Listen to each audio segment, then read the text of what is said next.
Selamat datang kembali dengan update harian market kripto terkini. Hari ini kita akan bedah pergerakan Bitcoin dan altcoin setelah sentimen ekstrim fear mendominasi pekan lalu.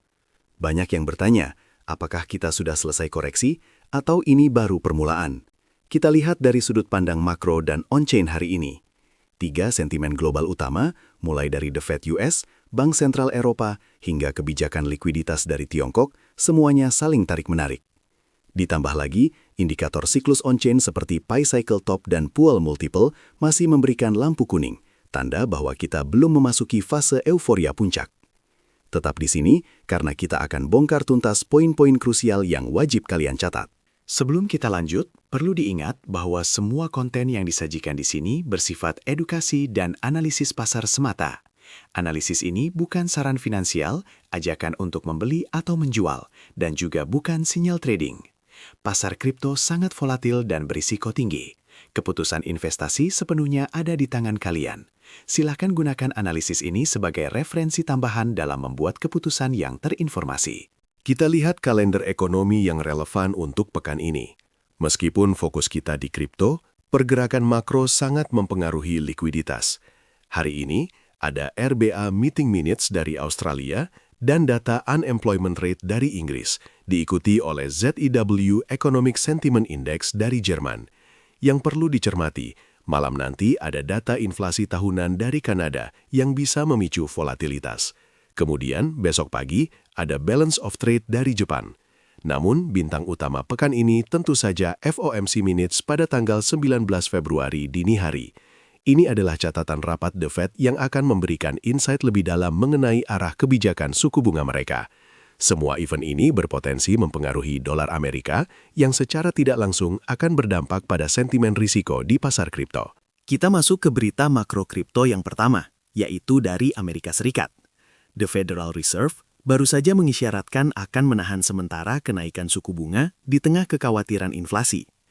Keputusan The Fed untuk menahan kenaikan suku bunga ini sangat penting untuk pasar kripto, karena secara historis, suku bunga yang stabil atau rendah cenderung meningkatkan selera resiko investor. Ketika aset tradisional seperti obligasi kurang menarik, dana seringkali mengalir ke aset beresiko tinggi, seperti Bitcoin dan altcoin. Ini mengurangi tekanan penguatan pada dolar Amerika.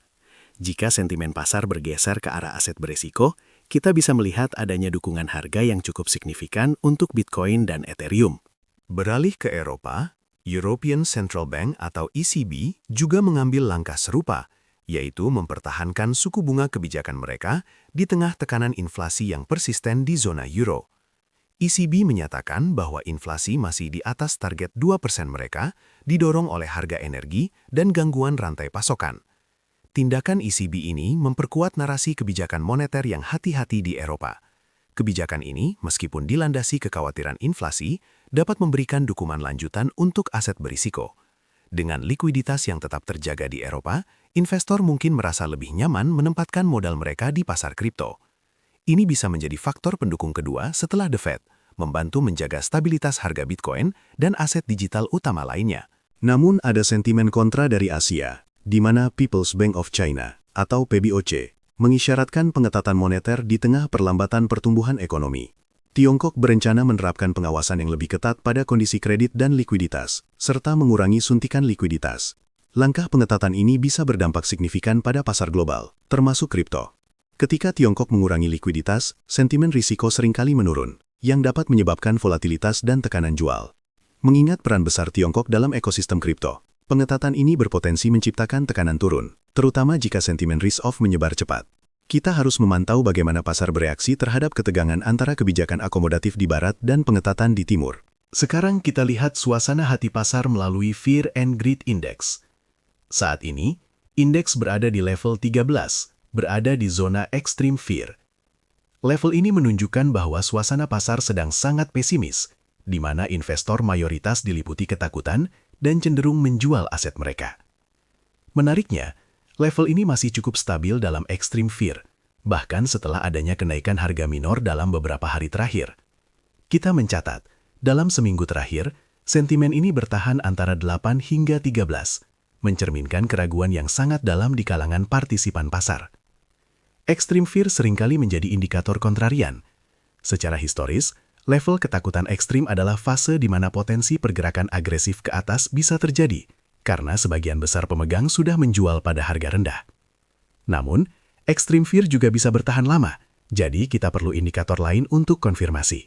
Kita pindah ke indikator siklus on-chain, dimulai dari Pi Cycle Top.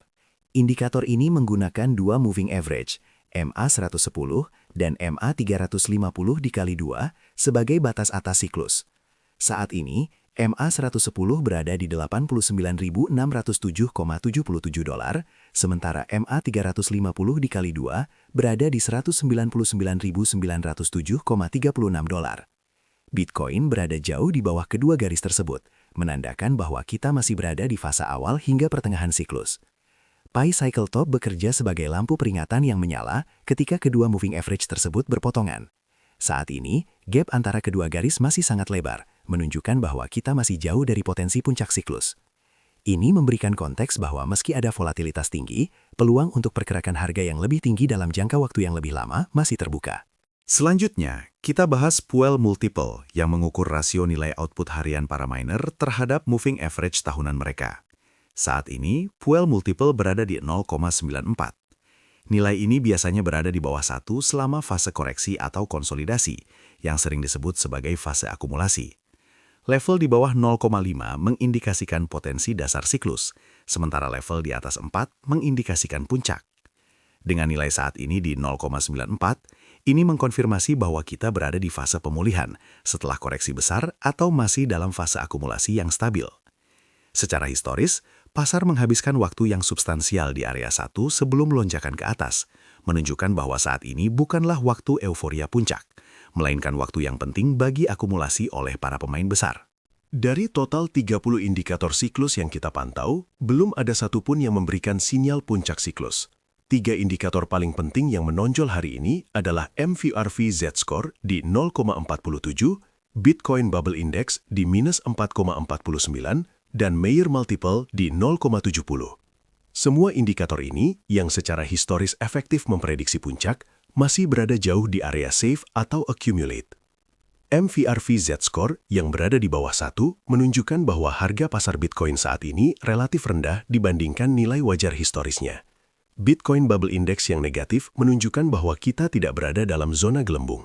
Sementara Mayer Multiple yang jauh di bawah 2,2 menekankan bahwa harga belum terlalu panas. Ini menegaskan bahwa narasi extreme fear yang kita lihat di indeks sentimen lebih disebabkan oleh volatilitas jangka pendek dan kekhawatiran likuiditas, bukan karena kita mendekati puncak siklus multitahun.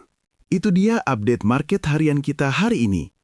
Kesimpulannya, indikator on-chain menunjukkan kita masih jauh dari puncak siklus, meskipun sentimen extreme fear mendominasi pasar jangka pendek.